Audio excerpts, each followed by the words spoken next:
Here's the key on this. Don't major in minor things.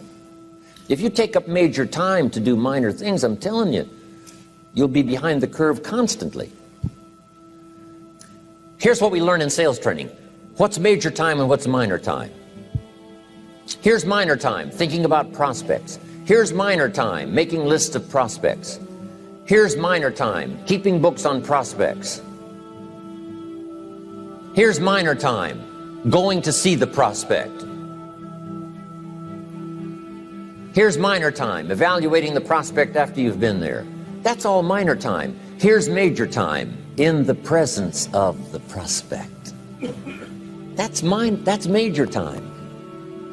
And if you took a look, if you're in sales and you took a look at a week, you'd say, my gosh, I'm spending 90% of my time on the minor stuff and so little time on the major stuff in the presence of.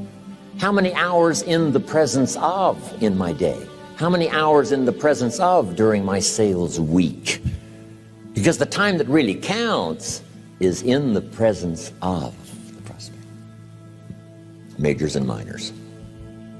Here's another key time management essential. Don't mistake movement for achievement. It's easy to get faked out by being busy. Guy comes home at night all exhausted, falls in the chair and says, oh, I've been going. Here's the big question. Doing what? It's not the going. Some people are going, and they're doing figure eights. I mean, their progress is small. So don't mistake movement for achievement. Here's another one in sales we learned. Don't mistake courtesy for consent. If somebody's pleasant and they nod, you say, oh, they're going to buy. No, they're courteous. You can't mistake courtesy for consent.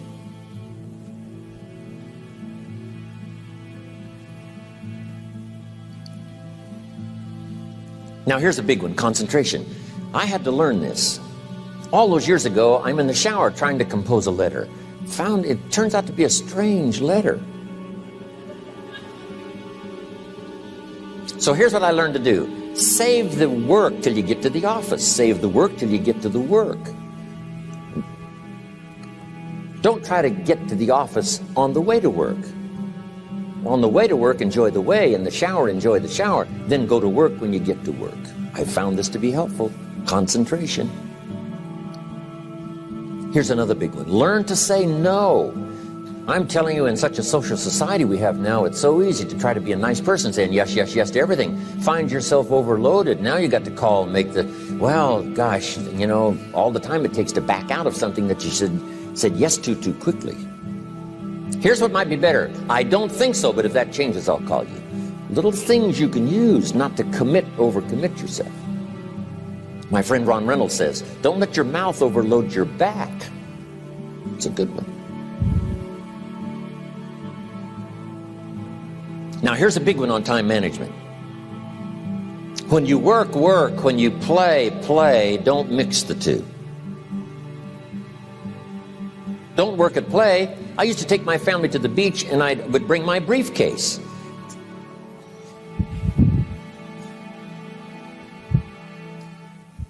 I learned not to do that. Or at the beach, I'm saying I should be at the office. Now my family's upset because I'm at the beach and I'm thinking office. Now when I'm at the office, I'm thinking what? I got to get my family to the beach. So things are not going too well at the office because I'm thinking beach, and things are not going too well at the beach because I'm thinking office. Here's what I learned to do. At the beach, be at the beach. At the office, be at the office. When you work. When you play. Don't mix the two. Don't work at play. Now here's one of the most important ones. Don't play at work. Work is too serious. You don't want the reputation of being the office joker. It's not a good one. Yes, there's time for some pleasant stories. Yes, there's time for a little humor. Yes, best if it's a happy office, of course. But I'm telling you, you got to be serious about work because you're parting with a piece of your life for the work you do. Your work costs you a piece of your life. Here's what it's called. Serious business. Not grim, not unhappy, but serious. Key. Don't play at work. The old expression, I don't think we use it anymore, horse around at the office. Play around, play jokes, play tricks. No place, not at the workplace. At the beach, yes. At the bar, yes. Somewhere else, not work. You've got to treat work with all due conservative passion, because it's leading you to your future. Here's another key phrase: all work is good. You may not like your job, but if it's the stepping stones to get you to where you want to go, you got to appreciate your job. You don't have to have a passion for your job. Here's the ultimate passion: a passion for incredible success in every department of my life. That's the passion. But don't look down on some menial job you have to do to finally get you to where you want to go. No job is menial. No job is not, every job is noble. Training life for pay, making a contribution to society. Next, analyze how you are.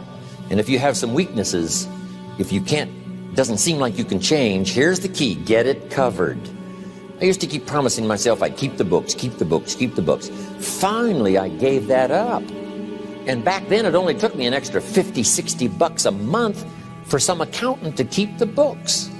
I said, no, I'm going to save the $50. You can't believe what I started losing in productivity because I tried to save the $50.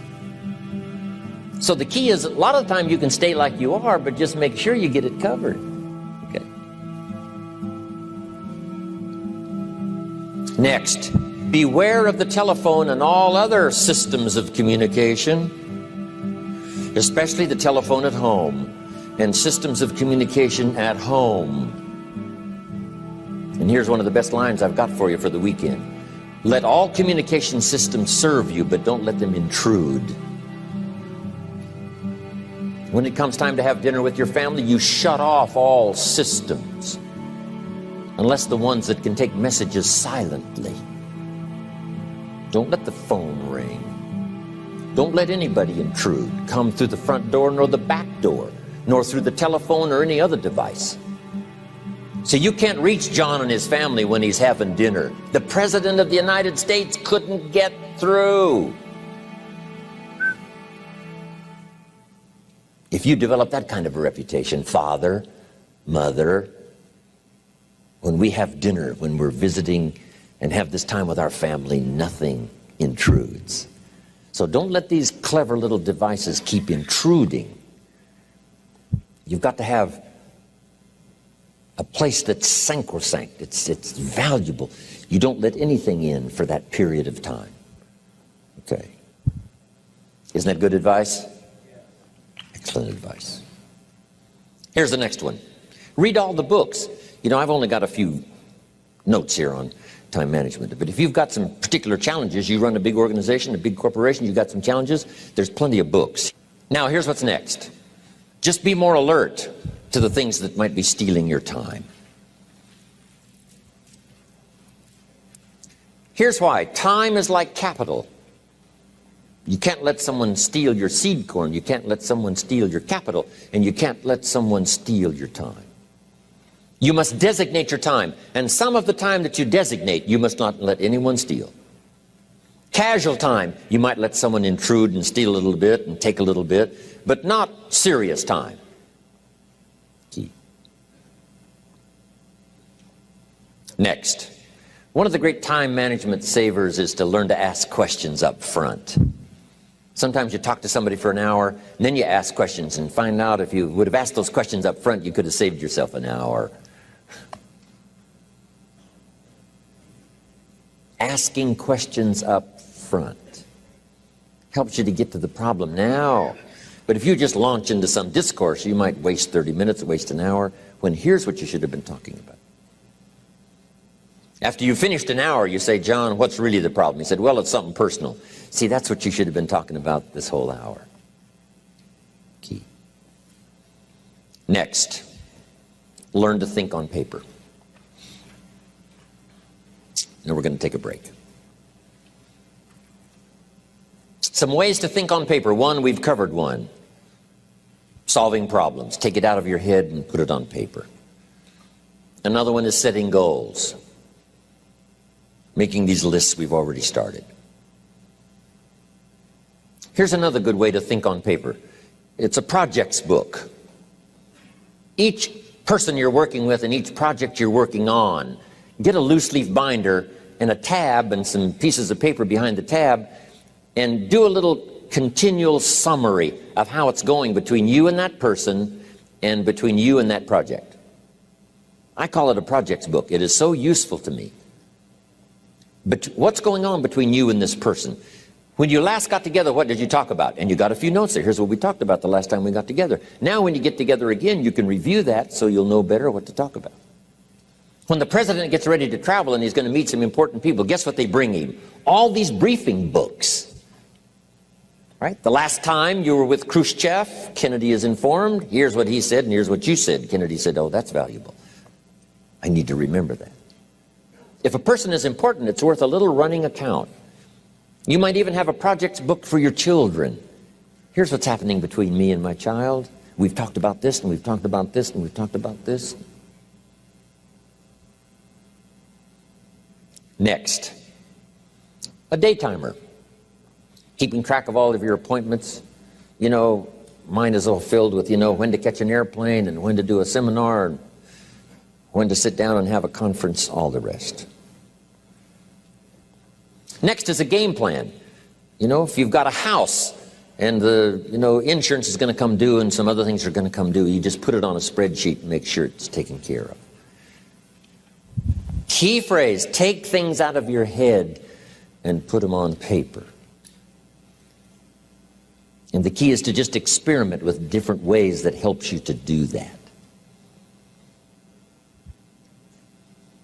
Now here's the last one, thinking on paper, and that's to keep a journal. One of the things I'm known for around the world, have been now for 39, 40 years, is keeping a journal. Now my journal is not it's not necessarily it's not like a diary. It might be part diary. I'm flying over Ireland and I write down a few little things that impress me. Today I met this person. Wow, what an extraordinary event. Today I conducted this seminar in Rome. 1,000 people stood up and sang for me. I've got a little bit of a diary in there. But here's what primarily your journal is for. Collecting good ideas. A journal is to collect good ideas on your health, good ideas for your business, good ideas for your future, good ideas for time management. Because I used to take notes on pieces of paper and torn off corners and backs of old envelopes and restaurant placemats. And I threw all this stuff in a drawer. It did not serve me well. I finally learned to get a bound copy, right? And just keep a journal, right? If I was here, I had my journal, I'd be taking notes, right? These 2 days in my journal. Now, if you're caught without your journal, you just take the notes when you get back home. You put those notes in your journal, throw the paper away. Because we don't usually go through paper to review. But see, my journals now make up a significant part of my own library. My journal's all reserved privately for my children and my grandchildren. Can you imagine what I've collected over the years? It's unbelievable. There are 3 treasures to leave behind. I think you've already got those notes, right? Here they are. Number 1, your pictures. Don't leave the event unrecorded. It takes only a fraction of a second to say, here's who I was with. When I travel the world, right? We take all these pictures, and here's one of the gifts. People send me the pictures they took of me and them. It's part of the treasures I have on the farm. Incredible.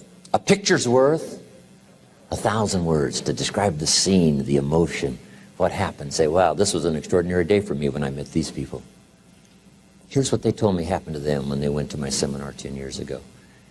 Wow, the drama comes back if you've taken the pictures. It's one of the treasures to leave behind when you go. Remember the old photographs that we have now of, 100 years ago, 70, 80 years ago, just a few photographs? What would it be like if you had thousands of photographs of the past, of your history, your mother, your father, right? Grandparents? So change all of that now for your children. Leave all your photographs as a record Here's what's next to leave behind, and that's your library.